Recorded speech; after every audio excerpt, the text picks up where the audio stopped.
کیا آپ کو خصیوں میں مسلسل درد یا بھاری پن محسوس ہوتا ہے؟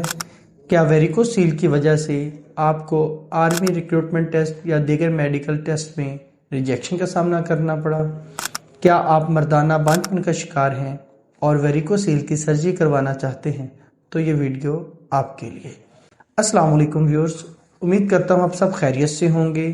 جیسا کہ آپ سب جانتے ہیں کہ اس سے پہلے ہم نے بات کی different causes of male infertility اور ٹیسٹیکولر پرابلم میں ڈسکس کیا ویریکوسیل۔ تو یہ ویڈیو اس سلسلے کی اگلی کڑی ہے۔ تو آج ہم بات کریں گے ویریکوسیل کیا ہے، ویریکوسیل کن مسائل کا شکار کر سکتی ہے اور ویریکوسیل کس طرح مردانہ بانجھ پن کی وجہ بنتی ہے۔ اس کو یوں سمجھ لیں، ویریکوسیل یا خصیوں کے ارد گرد رگوں کا پھول جانا۔ اس کو آسان الفاظ میں یوں سمجھ لیں کہ دل سے آکسیجنیٹڈ بلڈ آرٹریز کے ذریعے جسم کے مختلف حصوں تک جاتا ہے اور وہاں آکسیجن دینے کے بعد جو ڈی آکسیجنیٹڈ بلڈ ہے وہ وینز یا وریدوں کے ذریعے دل تک واپس پہنچتا ہے۔ اس طرح خصیوں کے ارد گرد جو وینز ہیں ان کو ہم پیمپینی فارم پلیکسس کہتے ہیں۔ اگر ان کے اندر موجود والوز انکمپیٹنٹ ہو جائیں یا ناقص ہو جائیں تو وہ خون دل تک واپس نہیں پہنچتا اور وہاں رک جاتا ہے اور وہ رگیں وہاں پھول جاتی ہیں۔ اسی کو ویریکوسیل کہتے ہیں۔ ویریکوسیل کی بیماری کیا مسائل پیدا کر سکتی ہے؟ تو نمبر 1، ٹیسٹیکولر پین یا ٹیسٹیکولر ہیوینس۔ تو mostly young age teenager لوگوں میں ٹیسٹیکولر پین یا ہیوینس محسوس ہوتی ہے اور یہ بھاری کام کرنے سے یہ بڑھ سکتی ہے۔ تو عموماً یہی وجہ ہوتی ہے جس کی وجہ سے آرمی یا دوسرے ریکروٹمنٹ ٹیسٹ میں آپ کو ریجیکٹ کر دیا جاتا ہے۔ اور دوسرے نمبر پہ ٹیسٹیکولر ہائپرٹروفی، یعنی ٹیسٹس کا سائز کا کم ہو جانا۔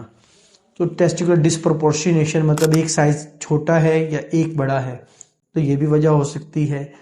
نمبر 3 پہ میل انفرٹیلٹی، یعنی مردانہ بانجھ پن۔ اکثر لوگ یہ سوال پوچھتے ہیں کہ ویریکوسیل کس طرح انفرٹیلٹی کاز کرتا ہے۔ تو قدرتی طور پر یہ جو ٹیسٹس ہیں جسم سے باہر ہوتے ہیں اور ان کا ٹمپریچر نارمل باڈی سے 2 ڈگری سینٹی گریڈ بلو ہوتا ہے، جو کہ سپرم پروڈکشن کے لیے ضروری ہے۔ تو ڈفرینٹ تھیوریز ہیں جس میں ٹمپریچر ڈس ریگولیشن، یعنی درجہ حرارت کا بڑھ جانا، فاسد مادوں کا وہاں رک جانا، یا ہارمونل امبیلنس، یہ تمام چیزیں مل کر سپرم پیرامیٹر کو ڈسٹرب کرتے ہیں۔ تو ان کو موسٹلی ہم براڈر ٹرم میں اوٹ سنڈروم بھی کہہ سکتے ہیں۔ اوٹ سنڈروم میں اولیگو استھینو ٹیراتوسپرمیا۔ اولیگو مطلب سپرم کی تعداد کا کم ہونا، سپرم کی موٹیلٹی کا کم ہونا، یا سپرم کی مارفولوجی یعنی اس کی شکل کا ڈسٹرب ہونا۔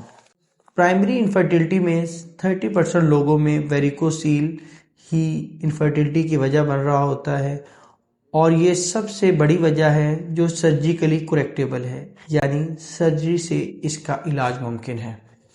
اور ایک اور حیران کن بات یہ ہے کہ نارمل پاپولیشن میں 15 to 20% لوگوں میں ویریکوسیل ہوتی ہے، یعنی 100 میں سے 15 سے 20% لوگ ویریکوسیل کا شکار ہیں، لیکن ان میں سے صرف 50% لوگوں کو علامات کا سامنا کرنا پڑتا ہے، اور 50% جن میں علامات آتے ہیں ان میں سے جسٹ 50% لوگوں کو علاج کی ضرورت ہے۔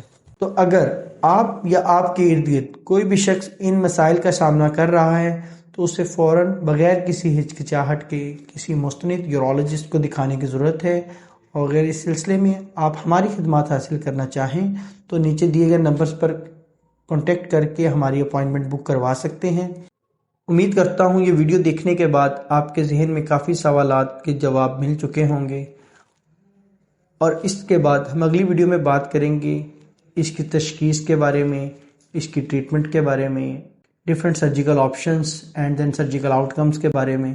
مزید انفارمیٹیو ویڈیو کے لیے اسٹے کنیکٹڈ، اپنا ڈھیر سارا خیال رکھیں۔ اللہ نگہبان۔